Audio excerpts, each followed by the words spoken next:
Hello বন্ধুরা, আমি 2 litre দুধ দিয়ে দই বানাবো, টক দই। এটা আমি ভালো করে ছেঁকে নেব। তারপর একটা পাত্রে এটাকে আমি গরম করাবো। এটাকে আমি নাড়াতেই থাকবো।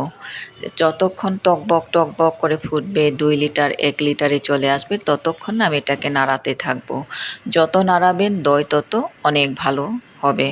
এরপর আমি দইয়ের বীজটাকে ভালো করে নাড়াবো, ভালো করে গলাতে হবে একদম মিহি করে।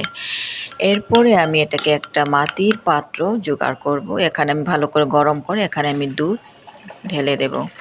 ঢালার পরে এখানে দইয়ের বীজ আমি ভালো করে নাড়াবো।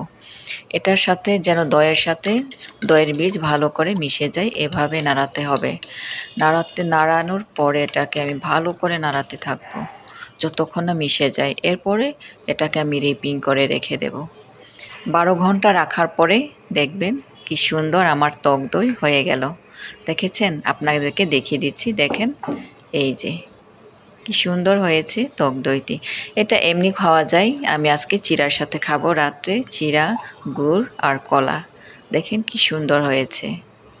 ওয়াও! এটা খেতেও অনেক মজা। এভাবে আপনারা বাসায় বানিয়ে খেতে পারেন।